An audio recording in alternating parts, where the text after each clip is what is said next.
Good morning. मी doctor Smita Patil, Bharati Vidyapeeth दंत महाविद्यालय येथे असिस्टंट प्रोफेसर म्हणून कार्यरत आहे. आज मी आपणासोबत प्राथमिक दातांवर होणारे आघात, त्याचे प्रकार आणि त्याचं व्यवस्थापन कसं करायचं याबद्दल बोलणार आहे. लहान मूल जन्माला आल्यापासून ते त्याच्या पायांवर स्वतः चालेपर्यंत आणि धावताना बऱ्याच वेळा धडपडतं आणि त्यांच्या दुधाच्या दातांना दुखापत होऊ शकते. होणारी दुखापत ही तात्पुरती किंवा कायम स्वरूपाची असू शकते, ज्याच्यामध्ये वेदना, सूज, फ्रॅक्चर, दात हलणं किंवा दात बाहेर पडणं आणि कधीकधी दात गिळणं असे प्रकार होऊ शकतात.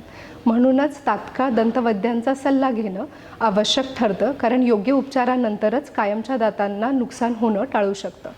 तर दंत आघाताचे बरेच प्रकार आहेत, ज्यामध्ये crown fracture, root fracture, crown आणि रूट फ्रॅक्चर, तसंच दात हलणं, दात विस्थापित होणं, दात सॉकेटमधून बाहेर येणं, दात गिळणं आणि जबड्याच्या हाडांना मार लागणं, अशा बऱ्याच गोष्टींचा समावेश असतो. प्राथमिक उपचार म्हणून तोंड स्वच्छ पाण्याने धुवून घेण्याचा सल्ला दिला जातो.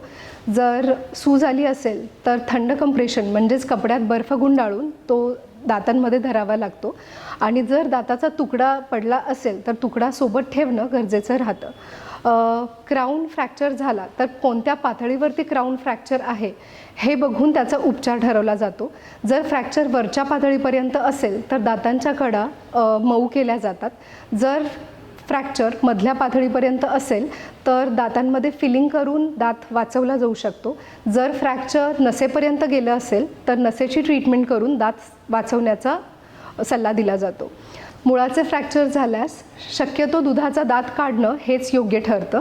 क्राऊन आणि रूट फ्रॅक्चरमध्ये जर फ्रॅक्चर हिरड्यांच्या खालीपर्यंत गेलं असेल तर दात तुटून तो गिळला जाऊ शकतो, म्हणून दुधाचा दात काढणं हाच योग्य पर्याय ठरतो. दात हलणे किंवा विस्थापित होणे, दात थोडा हलत असेल तर शक्यतो कोणती ट्रीटमेंट करणे गरजेचं नसतं. शक्यतो मऊ आहार, औषधं आणि तोंडाची स्वच्छता राखणे, निगा राखणे हेच उपाय सांगितला जातो. दात जर जास्त प्रमाणात हालत असेल तर दात काढणे हे योग्य ठरतं. दात जबड्याच्या आतमध्ये घुसला असेल तर नैसर्गिकरित्या दात बाहेर येण्याची वाट पाहिली जाते आणि दात जर सॉकेटमधून पूर्णपणे बाहेर गेला असेल तर प्राथमिक दात परत जबड्यामध्ये बसवला जात नाही. त्याच्याऐवजी तिथे दुसरा कोणताही दात बसवणं योग्य ठरतं. फ्रॅक्चर झाल्यानंतर दात रंगहीन होतो. जर दात पिंक कलरचा दिसला तर दात काढून टाकणं हे गरजेचं राहतं. जर दात ब्लॅक कलरचा दिसायला लागला तर दाताच्या नसेची ट्रीटमेंट करून दात स्पेस मेंटेनर म्हणून ठेवला जातो. प्राथमिक दाताच्या आघातानंतर फॉलोअप अपॉइंटमेंट खूप गरजेची असते. दाताच्या उपचारानंतर 6 ते 8 आठवड्यानंतर रेडिओग्राफिक आणि क्लिनिकल इव्हॅल्युएशन करून घेणे उपयोगाचे आणि फायद्याचे ठरते. प्राथमिक दातांच्या आघातानंतर कायम स्वरूपाचा दात निर्माण होण्याच्या संभाव्य गुंतागुंतीची प्रक्रिया पालकांना समजून सांगणे ह्या गोष्टी उपयोगाच्या ठरतात. थँक्यू.